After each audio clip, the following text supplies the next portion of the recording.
Welcome to the Integration Station. I'm Naturally Ashley, your host, here to guide you down the rabbit hole into the world of psychoactive plants, frogs, and fungi.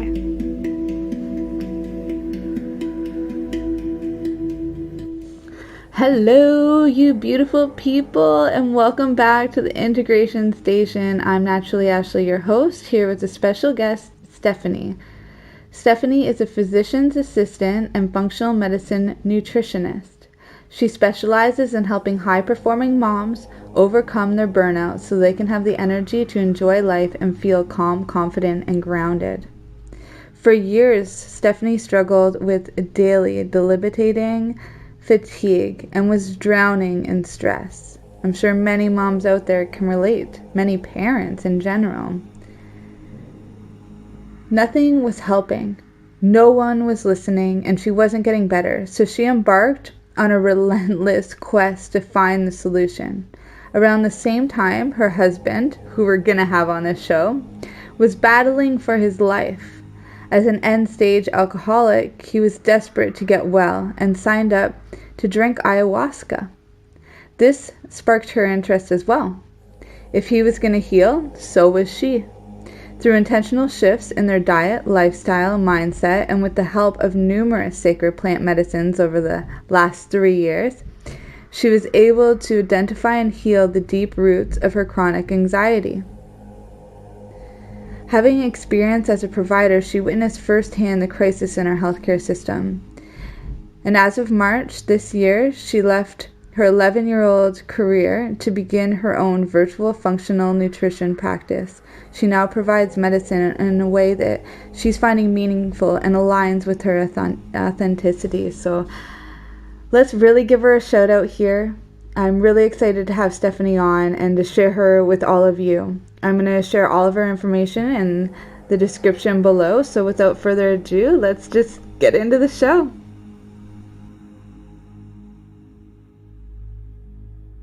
You're listening to the Pace Radio Network here at paceradio.net. The views expressed by the individuals during this broadcast are their own opinions, and they may not be the same as those of their group or other organizations they may be involved with. Hello, you beautiful souls, and welcome back to the Integration Station. I'm Naturally Ashley, your host, and I've got a wonderful friend to introduce you to today. Her name is Stephanie, and she works not only in the nutrition space and functional medicine space, but also with some psychedelic medicines. In the last 3 years, she's experimented with many different plant medicines, so I've been really excited to have her on so that she can share her direct experience with you, as well as some of the reasons why she's passionate about working with these medicines, such as mental health and such. So without further ado, I'll pass you over to Stephanie so she can give herself an intro and share a bit of her story. Hi, yes, thank you so much, Ashley, for having me on today. I'm super excited to be here. Yes, so my background is in medicine. I am a physician's assistant and functional medicine nutritionist. And a few years ago, I was struggling with daily debilitating fatigue and abdominal pain. And I was searching high and low for solutions to these chronic problems and was just being bounced from specialist to nutritionist. And no one was really able to identify what was going on. So due to my tenacious spirit, I decided to go on a quest and find out the answers for myself. And that's when actually both functional nutrition and plant medicines fell into my life. And throughout that journey, radical transformations occurred in my own healing. And using both of those modalities was able to really get to the roots of the symptoms that I was experiencing. And really heal, and now able to take that information that I've learned and help other moms and individuals out there who are struggling with the same problems and just feel totally lost and overwhelmed. Yeah, that's one of my favorite things I think about functional medicine too, is that it really is about getting to the roots of the problem. You know, I don't know if any of our listeners have seen the functional medicine tree, but it's pretty beautiful to just see it in that kind of I guess, visual, because, you know, the symptoms would essentially be the leaves and the branches, you know, the trunk, that's us, our wholeness, where it all comes together, and the roots are where we find what's going wrong on those leaves and on those branches. And you know, it really is, when it comes to functional medicine, about bringing it all together, you know, finding what's common among symptoms instead of isolating each symptom and giving its own medication for it that comes with its own side effects. How's your experience been working in this space now that you've found nutrition and plant medicine? Yeah, and you know, at that same time too, I was also starting to get rather dissatisfied with my career as a PA, because I felt like I was just going through the motions, just prescribing this pill for that problem, and I wasn't really helping people. So through my coursework in my functional training, was really able to relearn medicine, and it was really eye-opening because it was in a way that it worked too. Like, it was mind-boggling for me to think about my really expensive, really challenging PA schooling, and to think that really they're doing it all wrong. They're just basing everything on symptoms. And it's really not that difficult to make these tiny shifts to support our body instead of causing it more stress and dysfunction. So what do you think has been the biggest asset for you in your journey so far? What's made the biggest impact for just bringing it all together? Yeah. So for both, you know, using plant medicines and functional nutrition, really just getting to the source of, and for my personal story, getting to the source of the stress. So what is it? What was that disempowering belief that I had from early childhood that started all of these behaviors and actions and thoughts that just got totally out of control, left unchecked, led me to where I was whenever I really started in my healing journey. Yeah, this thing that you posted on Instagram, just because you think it doesn't mean that it's true. I was listening to that with my partner earlier today, and we were just laughing. We like put it on over and over again because it is so true, and it was like just in like such a simple little jingle, but it's like, just because you think it doesn't make it true, your brain's a little bitch, and it's lying to you or something like that. Yeah. It was great, but it's true. Like, I don't exactly agree fully with like, you know, like calling yourself names or anything, but of course this was for comedy's sake, and it makes a nice impact. And it's so true, like, especially when it's coming to mental health issues or perfectionism or anxieties or depression, or like, you know, so often we can just get stuck in these ways of being just because like we want to keep pushing and pushing. And like any kind of mother out there, anybody who's been on an entrepreneurial path, anybody who's, you know, been doing the work, you know, like what those voices are like when they really start coming through. It's like, oh, well, just keep going even though you're a little tired, or you have to get that done, you can't rest now, or you know, and sometimes it's like completely different and bogus of like, you're not good enough, or you're not worthy, or whatever, you know. Those kinds of things come up too. So can you share a bit more about your personal journey, your story, working through these things? Like where you started, I guess. You start from the beginning, like where did you start, and then guide us through. So, yeah, I mean, I'll say that, you know, I wholeheartedly stand behind functional nutrition, and so much can be done with diet and lifestyle changes. But I don't think that I would have been able to achieve the level of healing that I did without the use of plant medicines. So it was, if anyone else has used them before, it's it's like peeling back layers of the onion, like each time that I would journey, I would get a little bit more information and a little bit more and a little bit more. And, for me, I am an overcoming perfectionist and a high achiever. And all of this started for me when I was a little girl and basically did not receive the type of love that I needed. My parents are amazing people and I love them to death, and they pushed me really hard to do well. And they would do anything for me if I called them and asked for help, but they just couldn't give me the love the way that I needed. My dad, he was super hard on me. Again, I think it was a good thing because it drove me to success, but what I needed for him, he couldn't return. So for example, I thought if I was skinnier or faster, or if I got this grade, or if I got into this school, or if I made this achievement, that he would be able to love me the way that I needed. And so looking back on my life, there's all these different stories and examples where I've just killed myself to be enough when really I already had everything that I needed. So it took a lot of different journees and time to really come full circle with that. And it's still something that I do catch myself in still. I get into that like high anxiety driven mode. And thankfully my partner is awake as well and conscious and can be like, hey, I think you're in your dad wound. Like, you need to just step off the gas for a little bit. You're starting to get real anxious around everyone here. So that's really helpful too, but at least now I'm aware of it and know that, for as much that I do, that I need equal amounts of rest too, or else I'll miss it all. Yeah.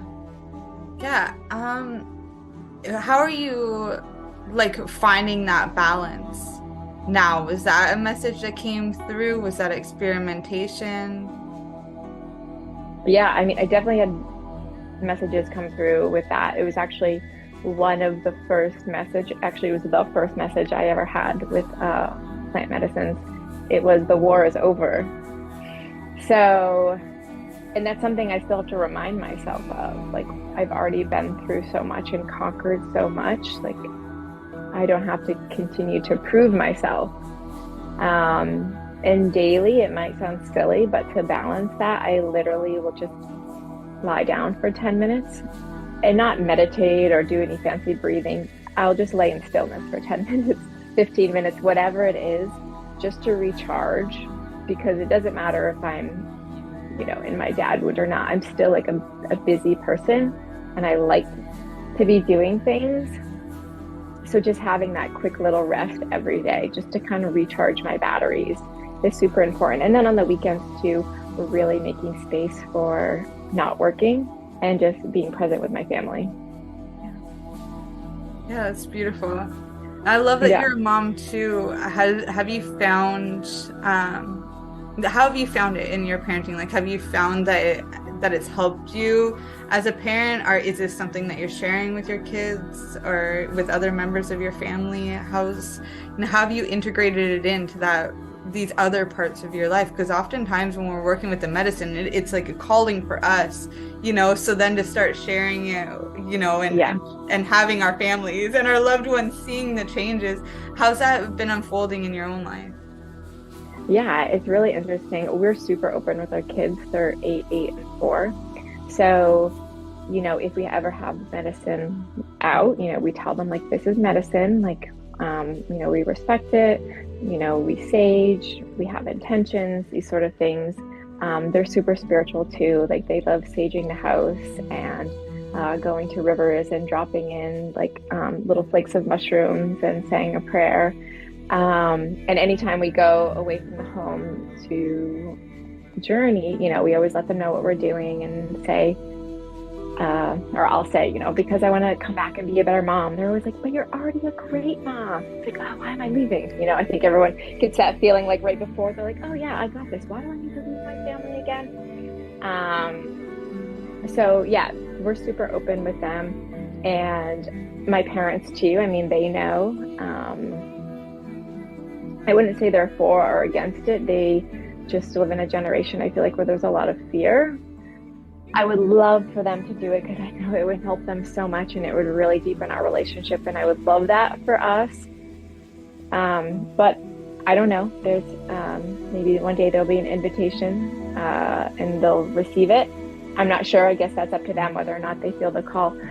I would think it would be very hard for them not to see the changes that myself and my spouse have gone through in the last 3 years.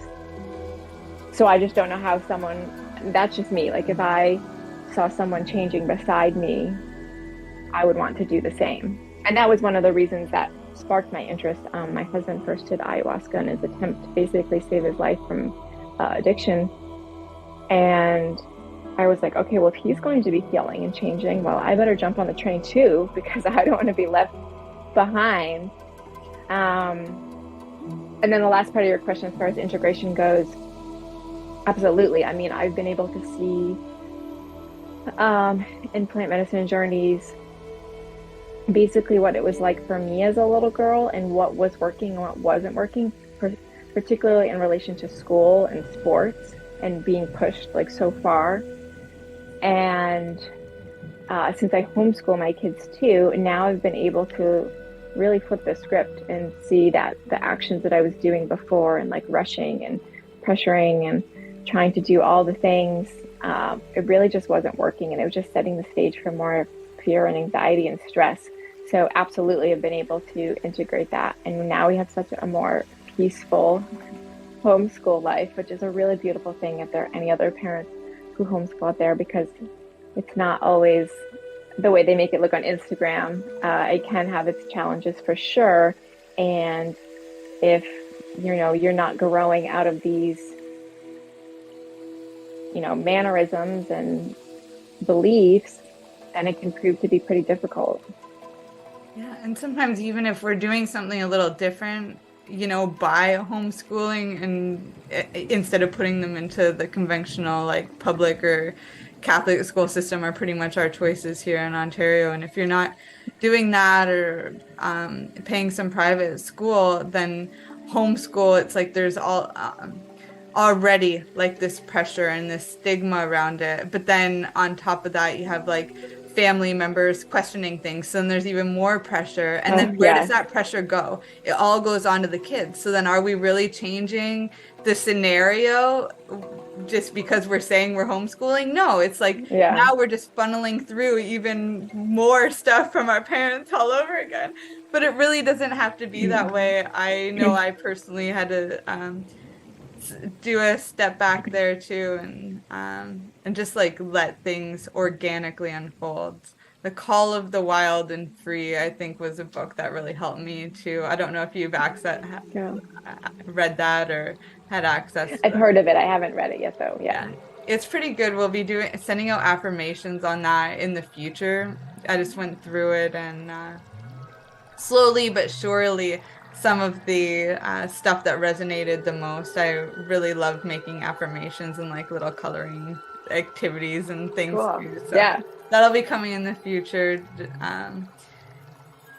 I guess I'd love to hear more like about the medicines and what it's been like for you, because in these 3 years you've worked with quite a diversity of different things. Can you walk us through what medicines you have worked with, what it was like for you? Yeah, so I worked with a variety of heart openers. There is a man who kind of I've studied and worked with before, and he has a wide diversity, probably a couple dozen different heart openers, all certainly plants. So tried those on probably maybe half a dozen times. I've also worked with psilocybin mushrooms, LSD, cannabis, and iboga. I think that's all. Just think off the top of my head real quick. Yes. What was the call to heart openers? Can you share a little bit more about that for anybody who's unfamiliar, maybe doesn't even know what that means? Yeah. So, so my husband, like I said, he was kind of like the plant medicine guinea pig, but for him, it was like an act of desperation. So, he drank ayahuasca, and then he went to start working with this community who was serving these heart openers, and just came back to say what a wonderful experience was, because this is very different than ayahuasca or iboga, where you're lying on a mat and you don't interact with anyone. It's very social, or it can be, like you can mingle around the space and interact with other guests, and and oftentimes it seems like the people that are there, or it doesn't seem, it is, but the people that are there have really important roles in your journey that evening, and even in your life moving forward. It's always interesting to see the diversity of people, and then to find out how much you can really relate and connect to one another. So he had done that and came back and basically just said, like, I can't wait to bring you there. There was a husband and wife, like, this is so beautiful, something we can do together. So, and then that probably wasn't for a few more months later did it really happen, just with the timing and whatnot. And actually, we were supposed to go on New Year's Eve, and ceremony got canceled because the facilitator was sick. So we scrambled and reached out to some other people in the community, and basically kind of like had our own ceremony and got like a different facilitator to come. So I'm like, my first ceremony is not being canceled. We're going to make this happen. So we were able to still make it happen. And like I said, there's probably, I would say, 20 or more different of these medicines that he has created. And they all give you a very different experience. It can be body focused, mind, heart, or really spirit focused. So it really just kind of depends on the medicine and what your intention is, and where it can take you from there. So yeah, really, really beautiful experiences, usually about like 6 hours long. So not super long in comparison to, say, an iboga journey, which is like 12, 14 hours. Or like traditional therapy or SSRIs. Oh my gosh. People coming in that are like, oh, I've been on these for 20, 40 years. I'm like, okay, so you were the guinea pig, because these have never been long-term, tested for long-term use. So, it's pretty crazy to think, that some of the people on these medications have been on, since they were created, and yeah, definitely. Yeah, and I would say 6 hours seems like a shortcut. Yeah. And I would say my actual call, like, I didn't know this was my call. My husband kind of like brought it to my attention after the fact. So we were signed up to go for the ceremony in January, and it was like late November, December, a month before that. We were at Disney World actually celebrating my son's second birthday, and I had like a full-on anxiety attack there. Like, it was the first time I'd ever had one, to the point where I was thinking in my head, like, I'm going to the hospital, like, what's going to happen? My kids are here, and starting to get really scared about what was going to happen to me, because I just couldn't get my heart rate to go down. And we're in like a place surrounded by a lot of people. And so yeah, that was it for me. And then after that, actually, I had quite a few more anxiety attacks. It kind of like broke me open. And then once I started doing plants, it like really opened my heart up. So I was feeling a lot more. So these things, although not desirable, were actually happening to me now because I was feeling. So luckily that hasn't happened in quite some time, but looking back on it, that was a pretty loud call, like, hey, yeah, you're doing this. Got to get some things worked out here. Yeah, and it's true, because we really do have to feel it in order to free it. And feeling it, as uncomfortable as it is, it's actually quite a blessing, because it means that you're ready. It means that you're finally in a safe enough spot that you can finally let go of it. But it's so scary, like, I think for a lot of people. And a lot of it maybe even too because it's not very comfortable, so it feels like something's wrong, but really it's just part of the process, and a lot of things are right, and it's happening for you, not to you. Yeah. And I think one of the reasons why it stopped for me is because I've finally gotten to a place, and again, this has taken years of pretty consistent plant medicine work. My husband and I were probably journeying like every 3 months for a while there, to feel safe with myself, because I didn't feel safe whatsoever with myself, and I think most people don't. And it's not easy to get to, like you said, and often very uncomfortable, but very possible. And once you do feel safe with yourself, then you can feel safe with other people too. Yeah, it does start with you, right? Like, what's on the inside, it really does show on the outside. You're having trust issues. Yeah, take a step back and learn how to trust yourself again. I know when it came to trust, one of the things that helped me through that, especially because when I realized that trust was an issue for me, it was when I was drinking a lot. So when I decided that I was going to get sober and quit all that, I really had to learn how to trust myself, and the best way I could do that was by being independent, but that meant being alone, and that was scary too. But then I did it. I did the thing anyway. It was like I felt the fear, I hopped on a plane, I did some solo traveling, and I didn't have a choice in that situation. I'm not recommending go all out the way that I did for anybody listening here today, because it is like, it can be scary and it's not for everybody, but it was when I didn't have another choice but to trust myself that I was able to. And then from there came a lot of people into my life where I could trust them, where they were like almost like, I don't even like using the word worthy of it, but it's like my caliber of people, how I was attracting people, because my energy had changed. There's people in my life that were trustworthy at that point, and it's because I found that inside of myself first. So I totally relate.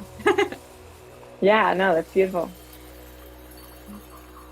So in your journey, I know you wanted to like share a bit about just like anxiety and perfectionism, the role that it played in your old life, previous to working with the medicines.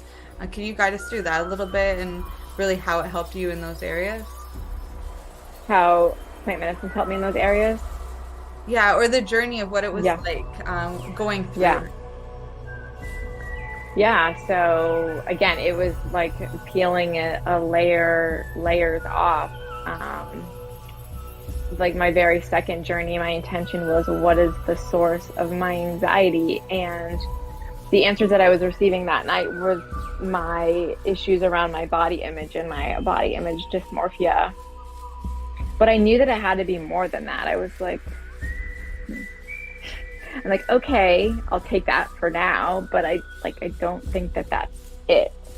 And then, like I said, as I continue to journey and get more pieces of the puzzle, it really became full circle when I did my Iboga journey last summer. That, again, over and over in my life, been trying to be perfect and be this unrealistic version of myself just so that I would be enough to be loved. Insert by my dad. So yeah, I mean, it was definitely a journey getting there, and it took different experiences, seeing it from different lenses. But the Iboga was definitely the most significant experience of my life, and that just, the information that I was seeing there was just undeniable of what the source of my anxiety was, and that is, the feelings of not being enough. And that just drove my perfectionism my entire life and my high achieving nature. And again, in excess, absolutely.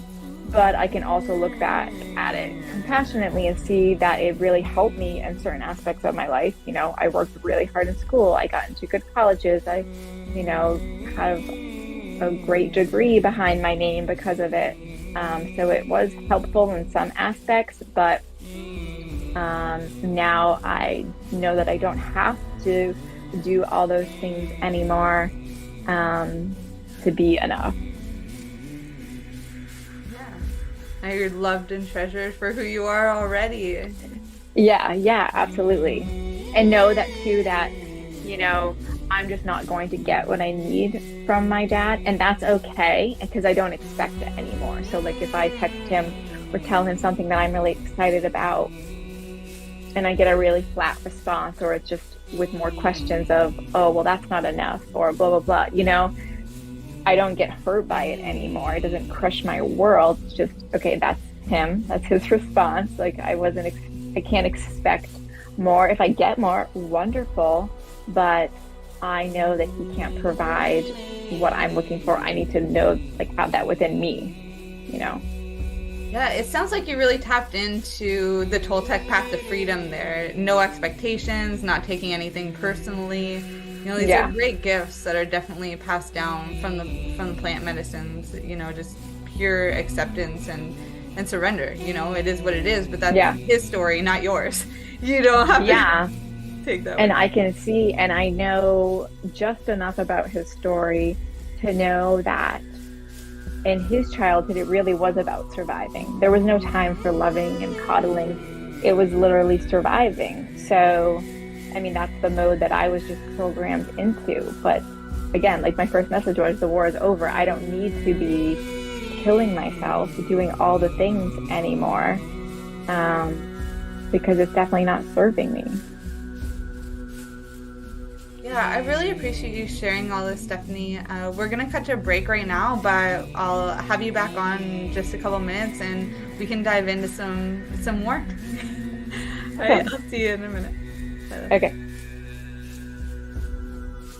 We are people advocating cannabis education here at paceradio.net. Who has huge buds? You do. If you shop at BMA Hydroponics, attend one of BMA's educational seminars and learn the secrets of growing, harvesting, processing, and consuming quality cannabis and cannabis products. Learn how to make better extracts, edibles, and medicinal creams at prices you can afford. Visit BMA Hydroponics at 404 Maitland Drive, Belleville, or call 613-967-9888. The only way to go. Enjoy the buzz of legalization with Campbellford Lifestyle Shop. From lights to plant nutrients, books, consumption accessories, and more, we've got all your basics to grow or consume cannabis. Visit our info center or take a look at our piercing services and body jewelry, now available in-store through Campbellford Lifestyle Shop, 17 Bridge Street West, Campbellford. PACE Radio is the People Advocating Cannabis Education Radio Network. Legacy 420 have an awesome array of cannabis-infused beverages, from pop to Nature's Nectar's teas, all in amazing flavors. What a selection. We even have a delicious mango-infused juice, and let me tell you, it's delicious. Everything is infused in-house, so we buy our syrup from, the same place where everybody else buys their syrup for their pop, and the infusion is done in the lab. It's all canned here, labeled here, produced 100% on Tynega. We have two lines of drinks. One is called our Nature's Nectar. That was our original line that we came out with. And then we also have a line under the Red E brand. We have them in 10 milligrams, 30 milligram, and 60 milligram cans. What a great selection for a get-together with friends or after a long day. Remember, if you want to wet your whistle with on-site lab-tested products, come see your trusted partner. Legacy 420 out on your road.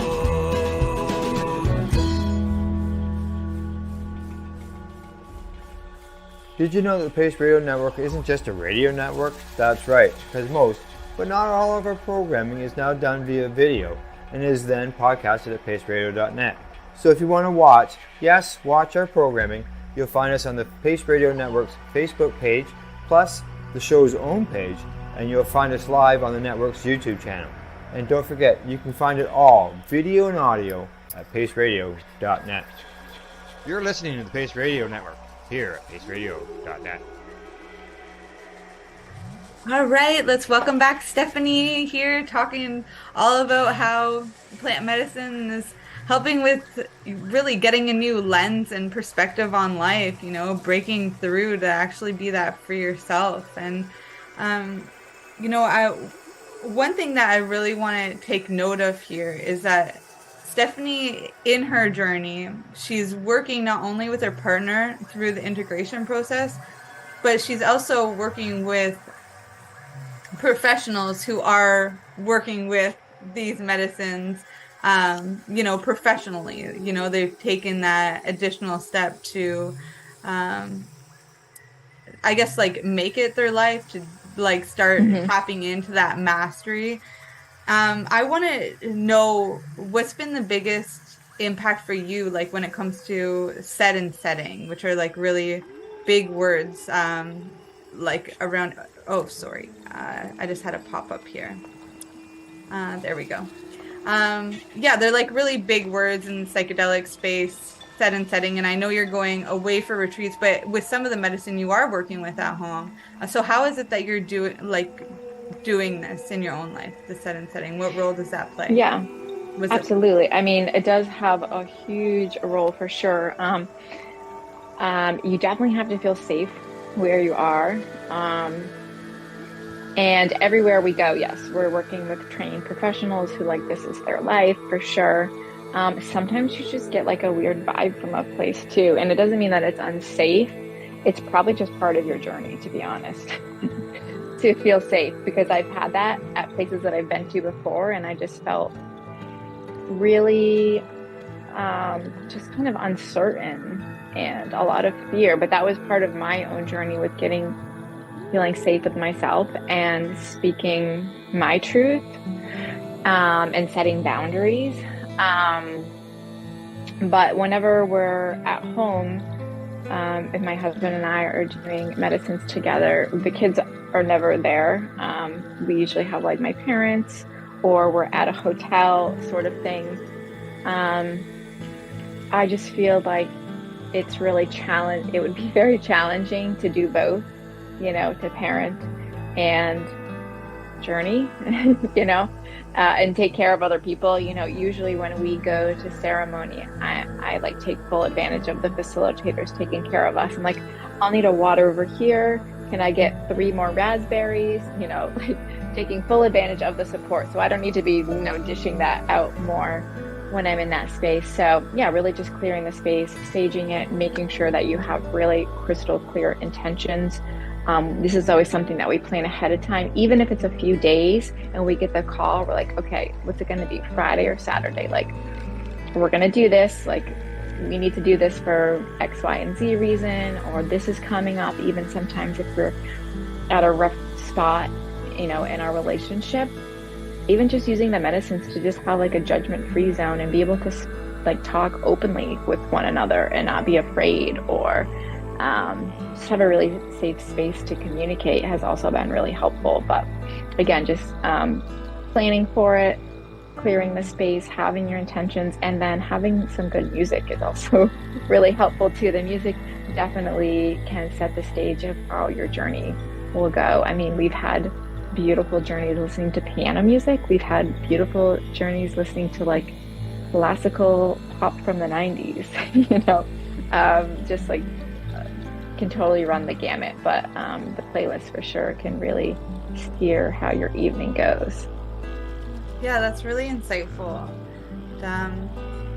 So what I'm hearing is, yeah, like music would definitely be a big one, but also doing the planning, setting a specific intention, or having a question or like an outcome.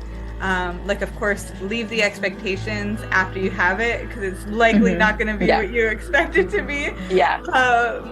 You know, just like, you know, if you've got a bit of fear going in, chances are you're going to be okay. So, again, release the expectations.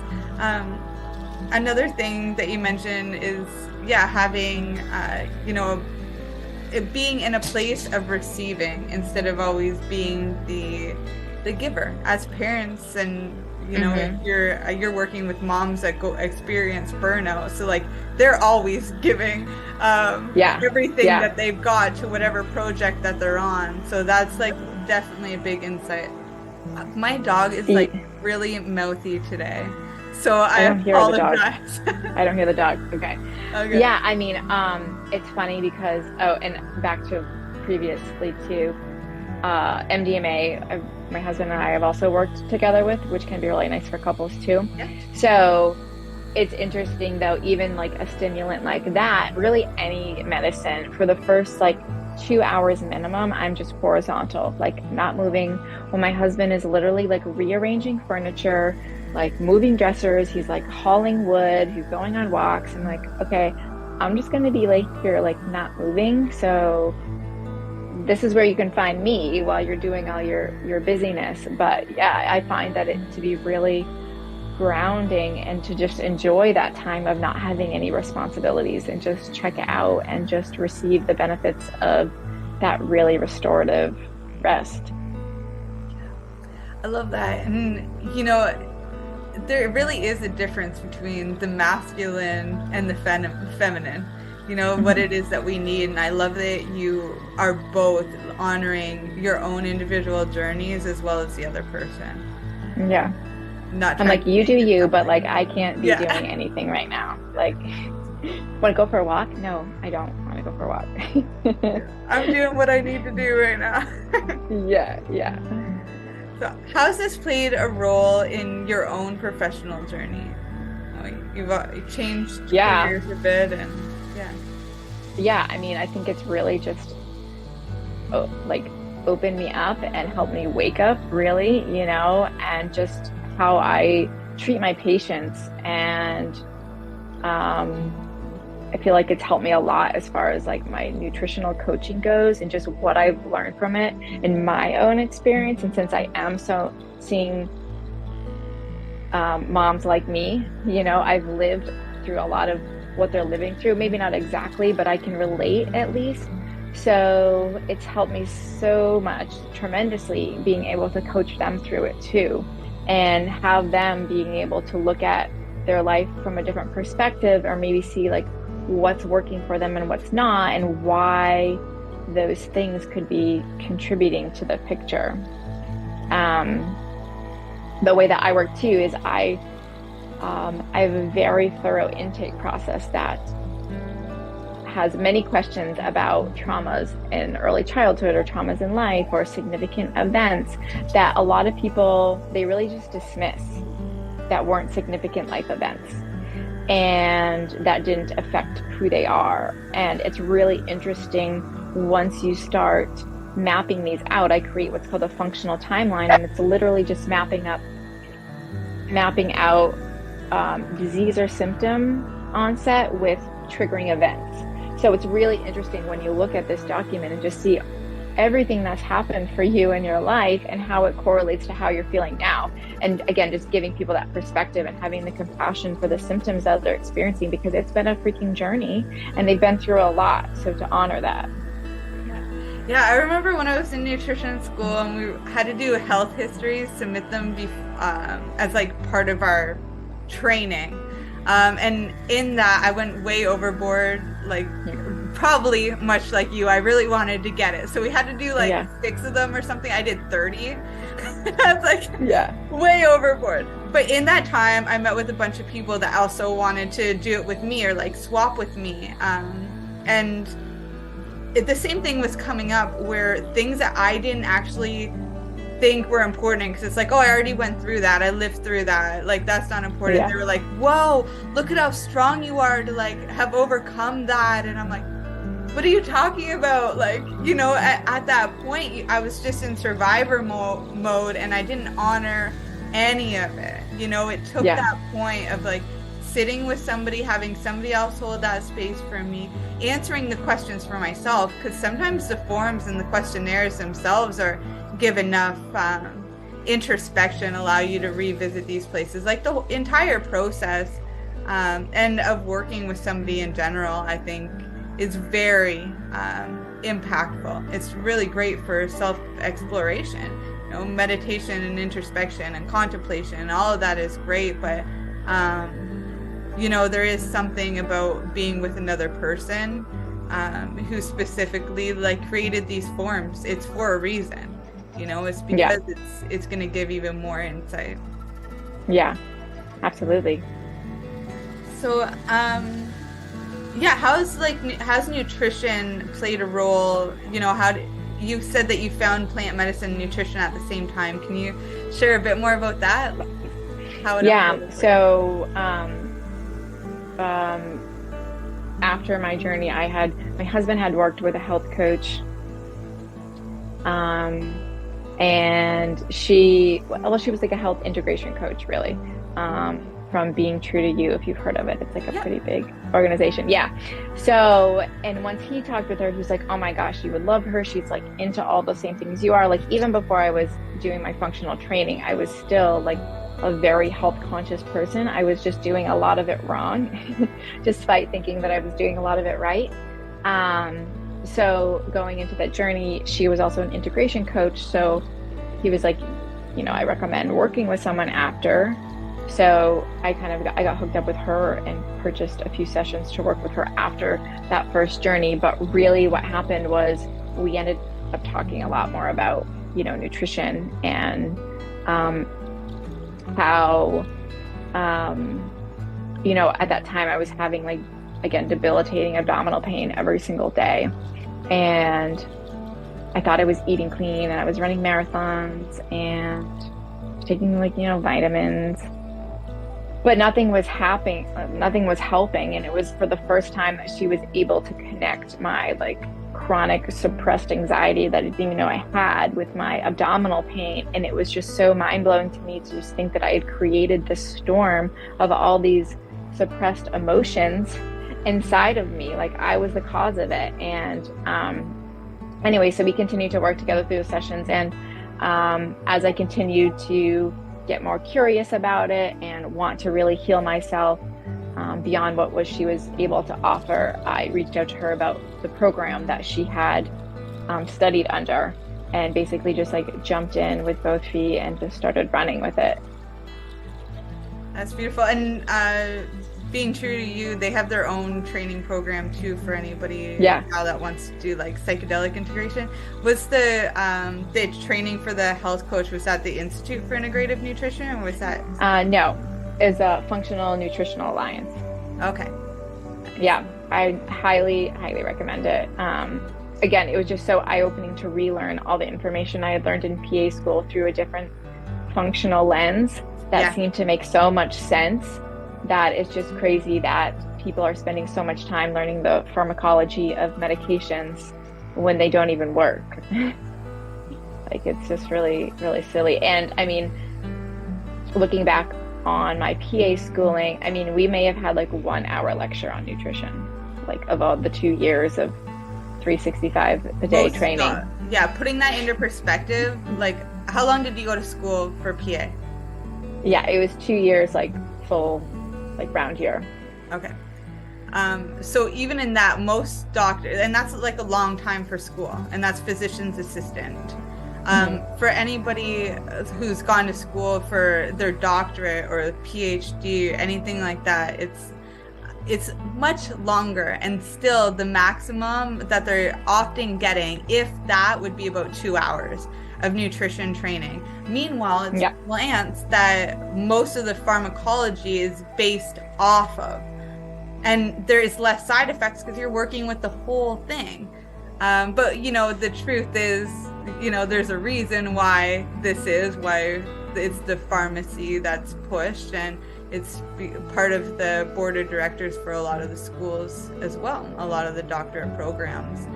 And I mean, but I do think that my husband and I both feel that plants, we really are on the forefront of something really big here, and it is going to be really big work because of the pharmaceutical industry. And what we're doing is healing people. What they're doing is keeping people sick, and you don't make money when people get better. So there is definitely going to be a really big shift and take a lot of us. So that's where we all need to link arms. And it is all happening now. I see it more and more. The deeper I get into it, the more I feel that I'm surrounded by people like yourself that are doing this work, emerging to the forefront here. And I think that people realize that there has to be something different has to happen, because there are so many lives that are being lost to, you know, addiction mainly, or mental illness, really, that drugs aren't working and that these people are not getting better, and there needs to be a different solution that actually helps. Yeah, for lasting change. And I really do, I love that, you know, it can only, with pharmaceuticals, for example, we were talking about like 20, 40 years on an SSRI, still having the issues. Meanwhile, you can go and, you know, have a 6-hour ceremony, and then you realize you're your own problem. Yeah, that's uncomfortable. It sucks and it's humbling. But how much more free do you feel? How much better do you feel? You know, and you're not dependent on anything day to day other than just finding your balance. You know, you're dependent on that now. Where's that balance? Where's that line? How do I stay on that line? Yeah. And I think it really just takes people wanting to get better, because a lot of people, you know, when I was practicing as a PA, once I completed my functional training, the doctors that I worked with were really great, and they allowed me a lot of autonomy to be able to practice the way that I wanted to practice.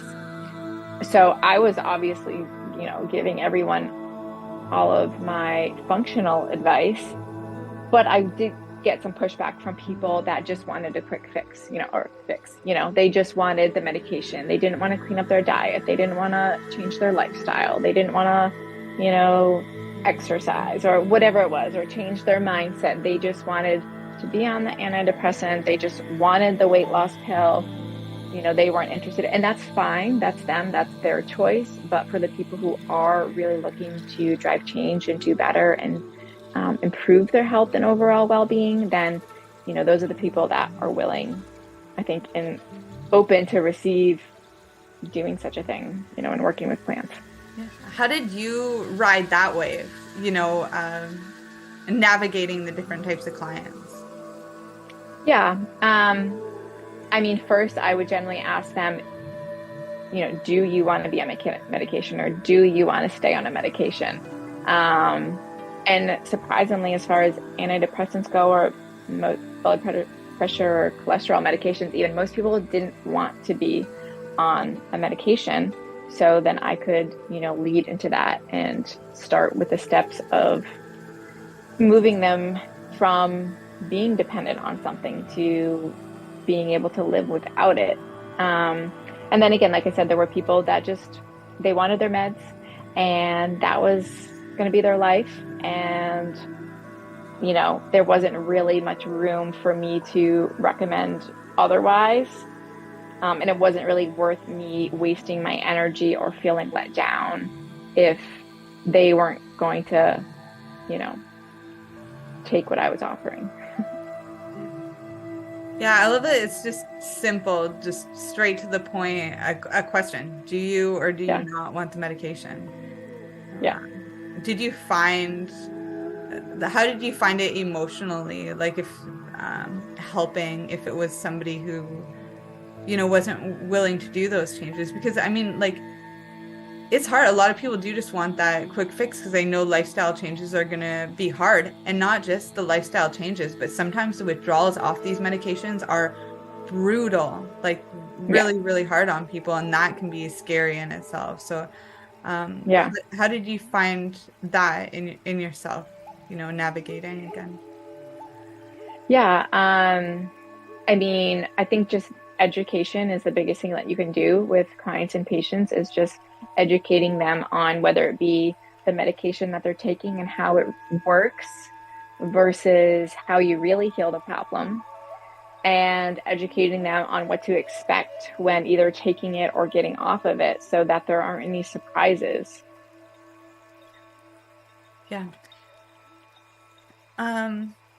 All right, so let's talk about some of the specific medicines and your experience with them.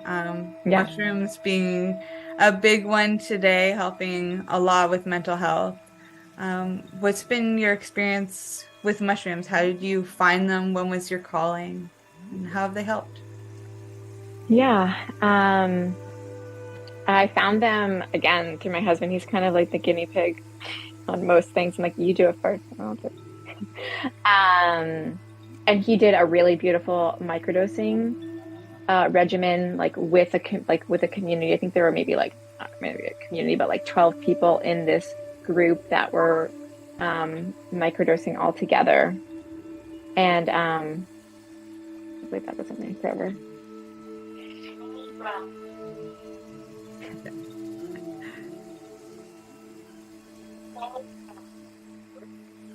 Hold on, I'll just let that stop.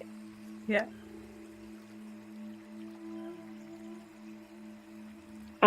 So my husband did this really beautiful microdosing protocol, and I just saw what it did for him and the results that it gave him again. And so I decided to try it for myself. And more than anything, what I found with it during that experience and over again is just how grounding they are.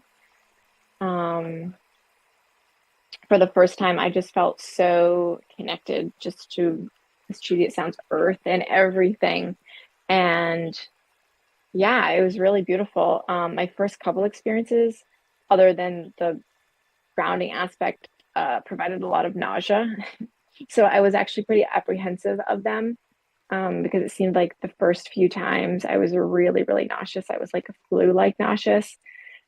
So, and during that time, I was still like healing from my gut issues. I hadn't quite like resolved everything yet. So I really wasn't keen on doing something that was going to potentially poke my wound a little bit more.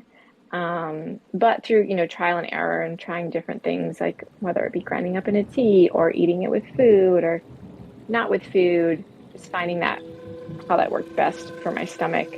And really just listening to my body too. Most times they say not to eat before ceremony, but for me, I eat like during, like if I'm hungry and like my body is telling me I'm hungry, so I'm going to eat something right now. Like I know we're not supposed to eat till midnight, but like, can I please just have a bite of a banana?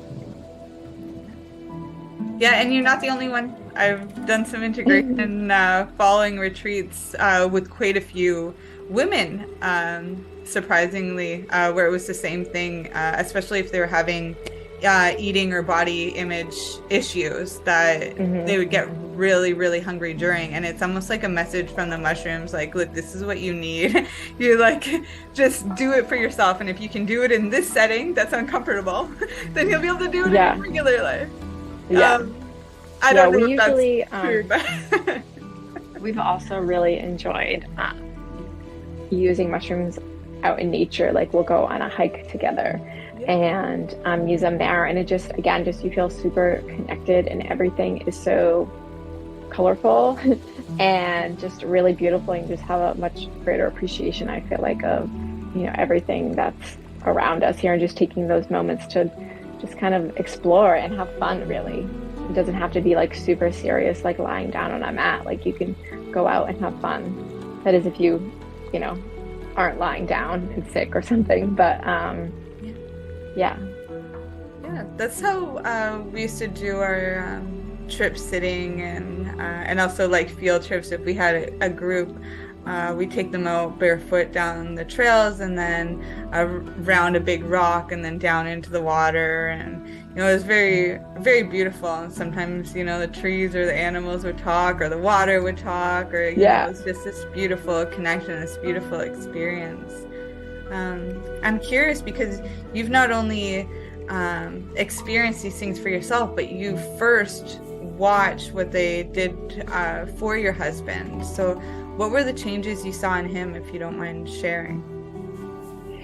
Yeah, I would have to think. I probably have to ask him what his intention was on that specific what did you observe? Microdosing. But I know that it was like super significant for him. But yeah, I just noticed him just overall just kind of letting go of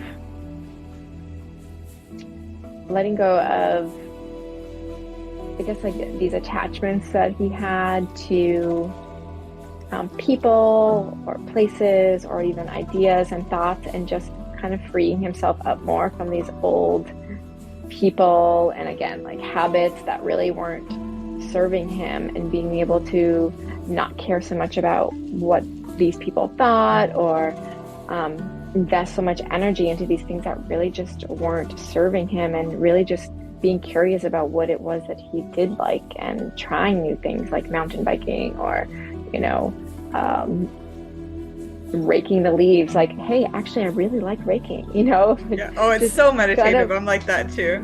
I love it. Yeah, just like really saying, okay, what, like, do I even like some of these things anymore? Or what do I like? So it was just a lot of exploration, because I know in the beginning it was, you know, you take the medicine and then for the next hour, like, do something like yoga or raking leaves or something where you're just quiet with yourself. So I know that was really fun and interesting to just kind of be able to explore like that. Yeah, thank you. Now, how about your guys' relationship with MDMA? Was that together, or did he experiment with that first? Yeah, no, we did that together, and we have a few times,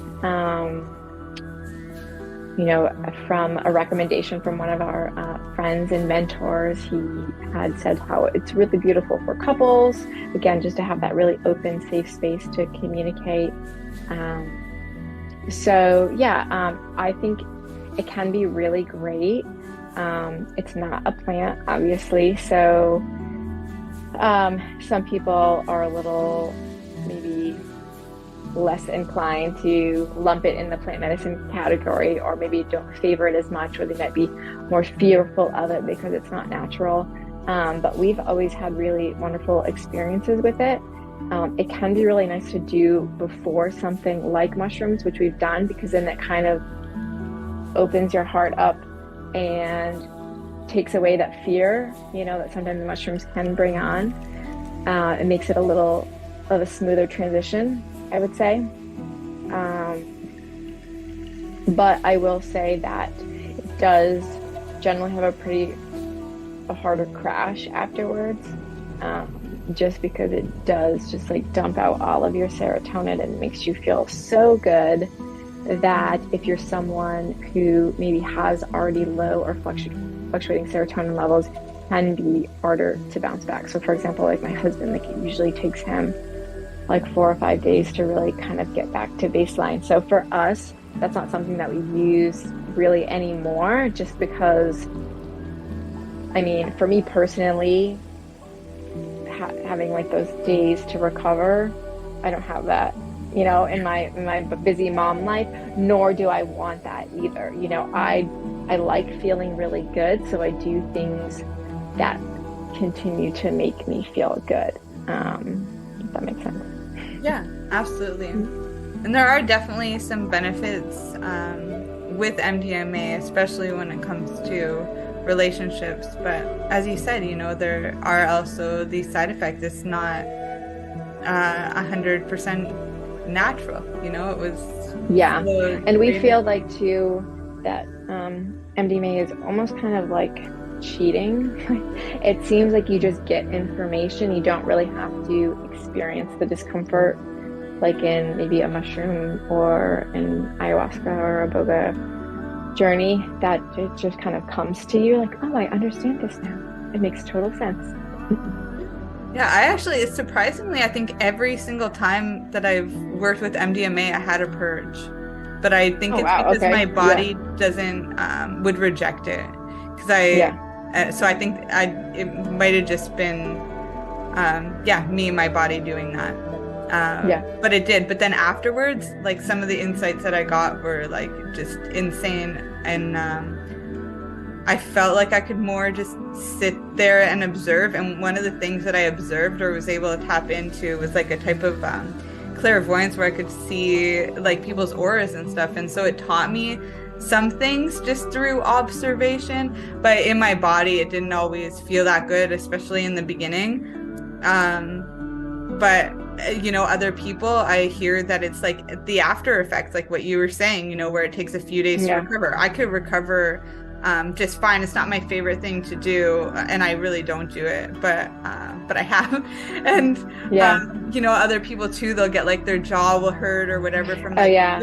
I didn't have any of that, but I would have the purge. So again, it's good to like just honor how bio-individual we are and how these things can be different for everybody. But we do have another commercial break coming up, Stephanie. I'd love to have you stay around so we can talk a little bit more. So I'll cut to break now and we'll have you back and we'll close up, okay? All right, perfect. Okay, bye, love. You're listening to the Pace Radio Network here at paceradio.net. When you have a pain that's reached its peak, Legacy for 20, it's so unique. If organic cannabis is what you seek, here's your trusted partner 7 days a week. Suppository salves, vapes and drops, topicals, edibles, infused pop. Just when life seems like it ain't easy, at Legacy 420, enjoy a pop freezy. Lab tested products, make them the GOAT. Legacy 420 out on your road. Legacy 420 in Tyndonega Mohawk territory. Indigenous organic cannabis at its finest. Growing your own vegetables, flowers, or even medicinal plants can be a challenge without the right equipment and proper know-how. At BMA Hydroponics, not only are they your urban horticultural experts and suppliers, but their staff holds the customer's needs paramount to making a sale. Family owned with decades of experience and knowledge, they offer free advice in person, by phone, or email. BMA Hydroponics wants to ensure you have the advice you need, which is why you'll find tips and tricks on different ways to grow, like wick, ebb and flow, drip, or aeroponic system, as well as other helpful links at bmahydroponics.com. If you can't find what you're looking for, just let them know, and they'll do everything they can to get what you're looking for. At BMA Hydroponics, each staff member also possesses a federal exemptee MMAR license, making their strong suit empathy, experience, and dedication to their customers. Because when you know how to grow, you'll have results that make you proud. BMA Hydroponics in Belleville, Ontario. Visit bmahydroponics.com. Let's share Pace everywhere. That way it can help create peace. People everywhere advocating cannabis education. CP operates a medicinal cannabis signing clinic. If you want to grow your own medicinal cannabis and are located anywhere in Canada, then I'd like to suggest that you give them a call. They can be reached at 1-613-967-9888. That's 1-613-967-9888, and grow on with CP.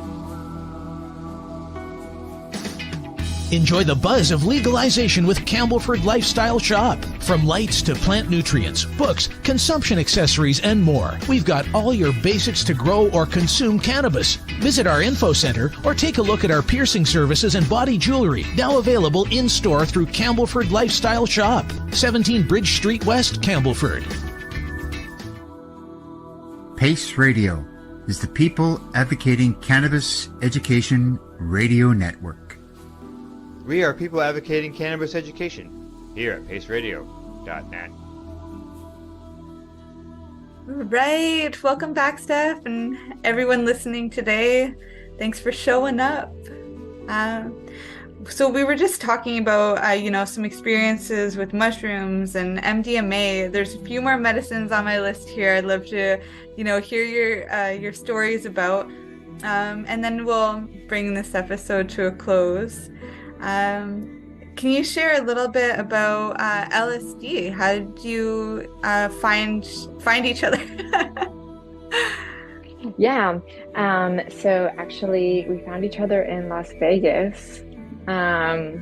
So my husband and I were actually there last year attending a psychedelic convention. He is an author and wrote a book about his experiences with plant medicines and basically how it saved his life.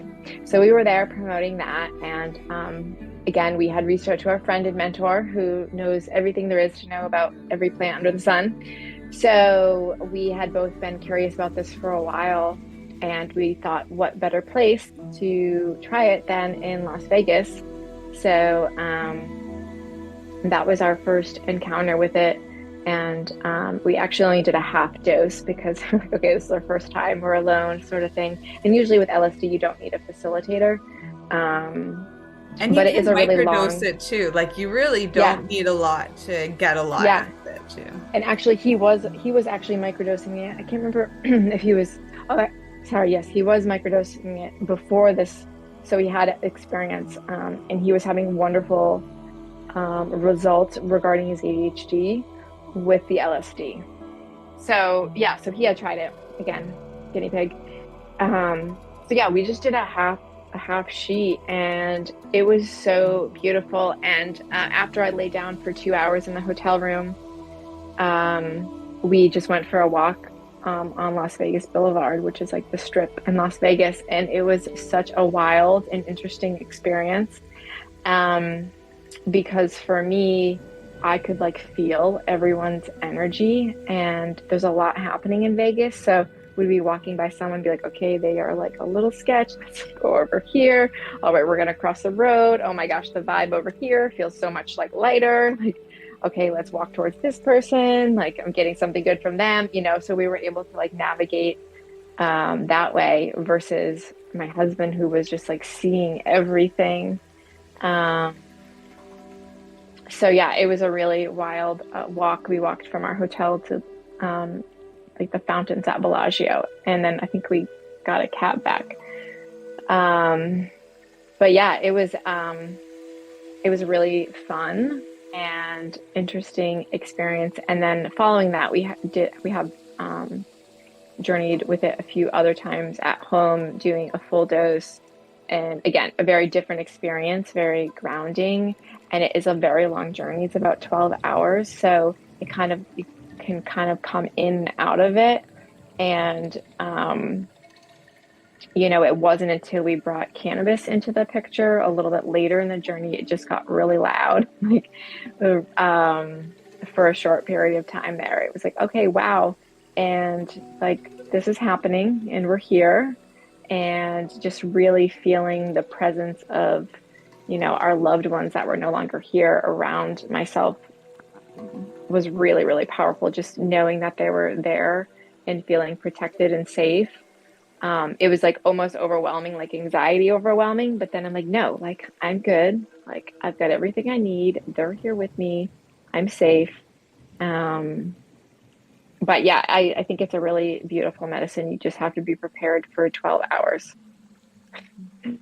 Yeah, there's another long one that you've worked with too, Iboga. Can you share a little bit about your experience? What was that like for you as well? Yeah, so Iboga, if you're anyone listening is unfamiliar, is a very powerful plant medicine. The master teacher. Yeah. So I do feel a little badass for doing it. I just have to say that. So again, recurring theme here. So my husband actually he drank ayahuasca, and then he relapsed, and then he went to Costa Rica and did Iboga like maybe 9 months later. And since then he's been sober, so it clearly saved his life. And last spring, so not this spring, but the spring before, his brother was basically battling for his life for heroin addiction. So we took it upon ourselves to basically bring him under our roof, and me being the nutritionist and person I am, I'm like, okay, we're going to clean up your diet, we're going to get on supplements, we're going to do detoxes. And then we also started working with mushrooms with him and journeying on the weekends, just like going on hikes. And one particular weekend we were on a hike, and it was always the plan that his brother was going to go to Mexico and do Abigail first to break the addiction, and then go to Costa Rica several months later and do Iboga to really heal.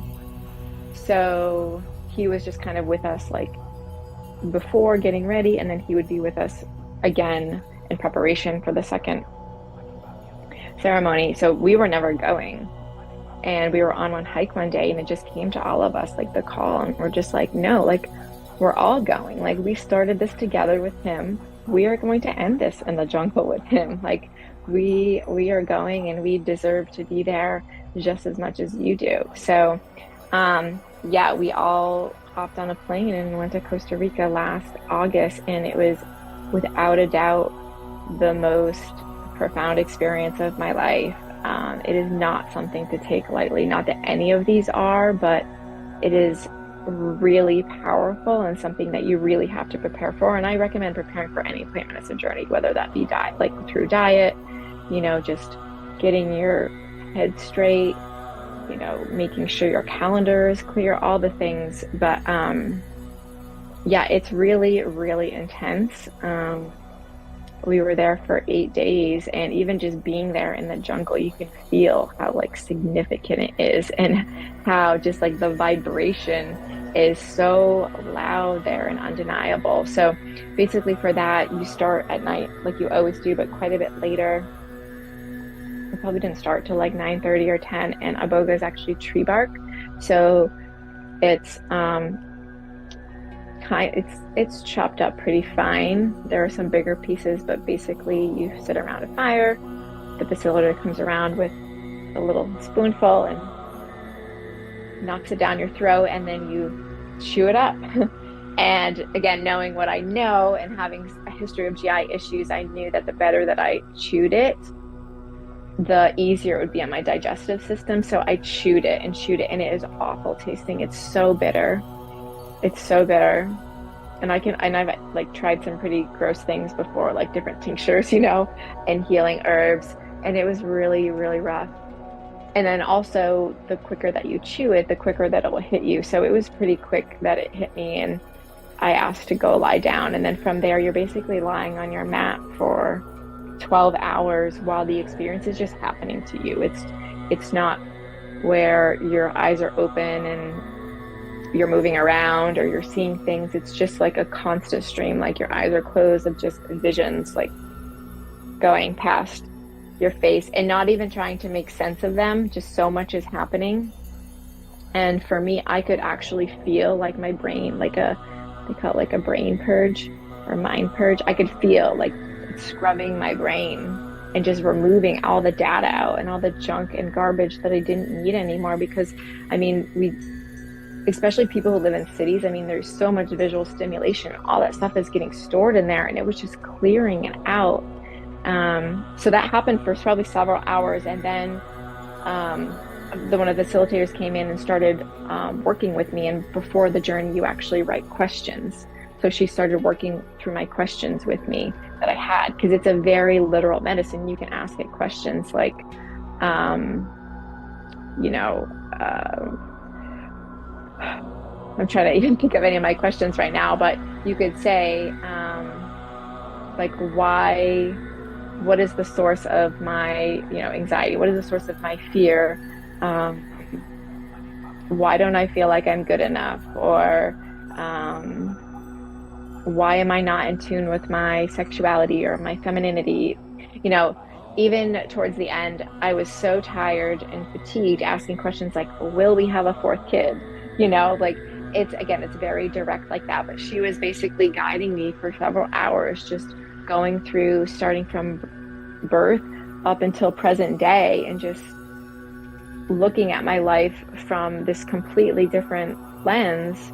And again, just seeing where these certain instances occurred that led me to where I am, and things that I just would have thought were probably so insignificant, but really impacted me.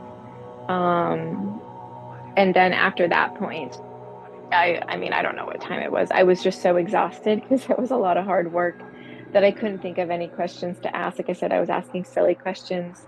And then there was just so many visuals going by. And also, I must note, the music that is played is a very, very loud, and it's not like soothing journey music. You'd have to look it up. It's Bwitwi.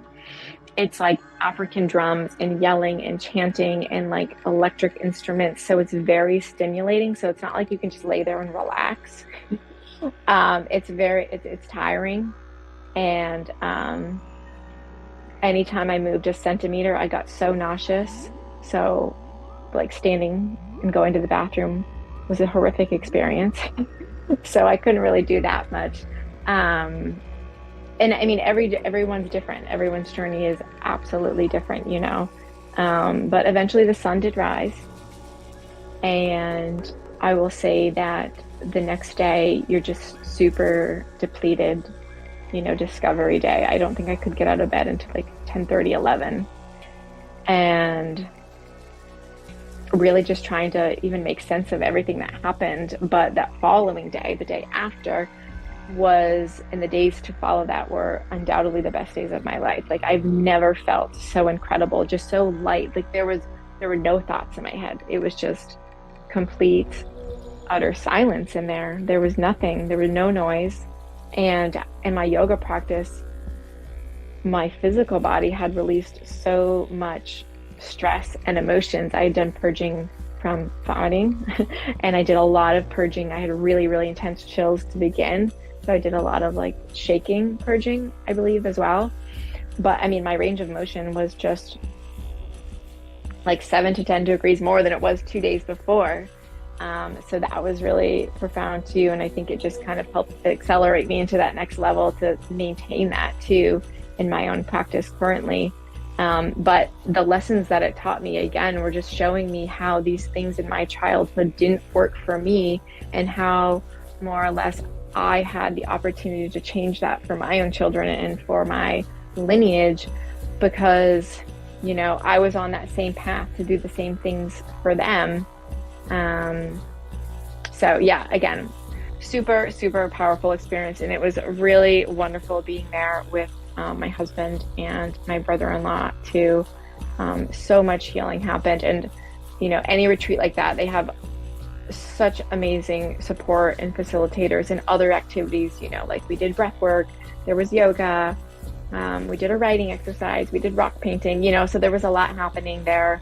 Massages, Reiki, to really support someone for like full healing. So again, it's really, really big commitment. It's not something that you do every few months, maybe every few years. I vowed during the experience that I would never do it again, like never, like I can't believe people go and get initiated to do this, like this is crazy. And then like 2 days after, I'm like, okay, all right, so when are we coming back? Because I feel amazing and like I always want to feel this way. So like let's keep digging deeper. So I'm not sure when that will happen again, but I'm certainly open to doing it in the future. Yeah, I find that a lot, you know, it's like these are really tough things, but if you can make it through the hell, the heaven is just, it's a beautiful place to be. And once you know that you can do it, it's like, it's easier to hold that gate. It's easier to hold that gate open and revisit it. I'm really grateful because you're one of the first people that's talked about Iboga on here, and I'm actually interviewing someone again tomorrow on the same medicine who just went for her first time. So they're gonna be likely back-to-back episodes, and and you know, again, as uncomfortable as that experience was towards the end, just because I was so tired and it was really long,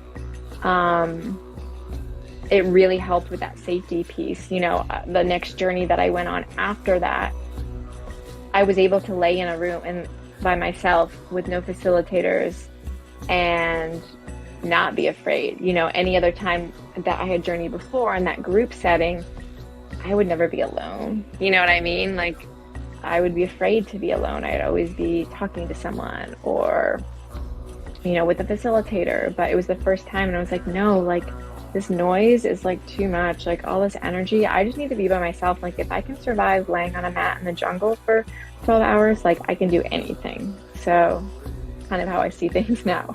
Yeah, I love that.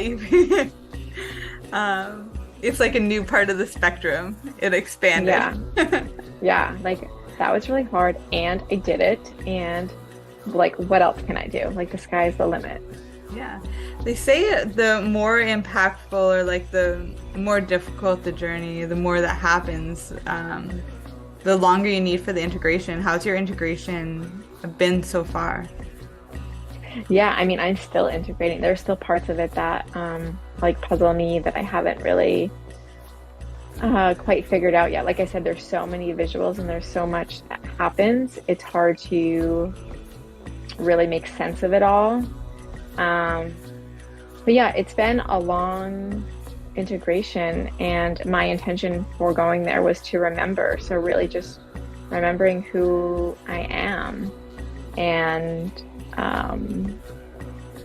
really just trying to remind myself that, you know, when the going gets tough or when I get off track. So yeah, it is a long integration. So like that's why you couldn't do it every few months, because there's just too much that happens to be able to integrate it all. And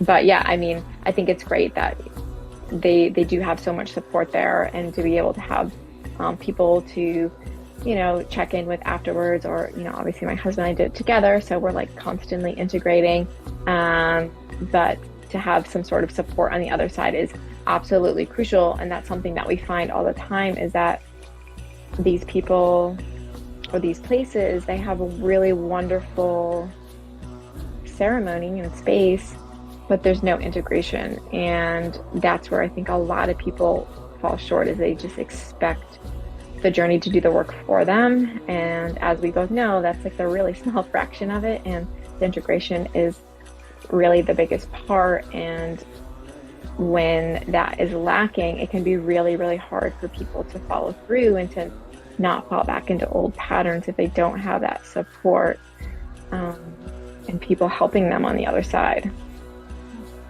Yeah, this is one of the reasons why I'm in this space. And even, I mean, like, I didn't know I was going to be on a radio show. It was just like happened. I don't even know if it's my thing, but I'm here, and it's because it's like sharing this message that it is so important. Like, the medicines are great at showing you what work is yours to do, but it's up to you to do it, and my own mentor was Dr. Dan Engel, and I would just sit there and like watch him help people through the integration process. Once they did a medicine, I would just like sit there and listen to how he was doing it. I'm like, this is so valuable. This is more valuable than the medicine. Like, I don't think he knew at the time what he was doing for me, but yeah, it definitely became my space. The integration, it's so important, and it is missing in a lot of spaces. It's missing not only in the medicine space, but it's missing for anybody who's been incarcerated. It's missing for anybody who's done a military serving, and it's missing for a lot of parents as well. A childbirth is maybe the most psychedelic experience I had. And it's still going. Yeah, absolutely. You can have heaven and hell in the same 5 minutes being a mom. But I'm really grateful, Stephanie, for having you here. I've just got a couple more questions for you. The first is a question that I ask all of our guests, and that's, if I was to hand you a dandelion to make a wish, what would your wish be? Oh my gosh. I guess my wish would just be for freedom, just complete freedom, time freedom, financial freedom, freedom to just live the way that I want to, that I dream and desire to. Yeah, thank you. I think a lot of people resonate with that. And how can everybody find you? What's the best way? I'll, of course, link your website and your Instagram, because I've got it here. But for anybody just listening that doesn't have time to click or scroll down, how can they reach you? Yeah, my website is www.thefunctionalhealer.com, and then also on Instagram at thefunctionalhealer. Yeah, and she's got a great Instagram account, you guys. She's putting out good stuff. And yeah, I really encourage you guys to get in touch. Thank you so much, Stephanie. We'll have to do this again. We'll be in touch anyway. Perfect. Yeah, thank you so much for having me. It was a lot of fun. Yeah, thank you. Bye for now. Bye.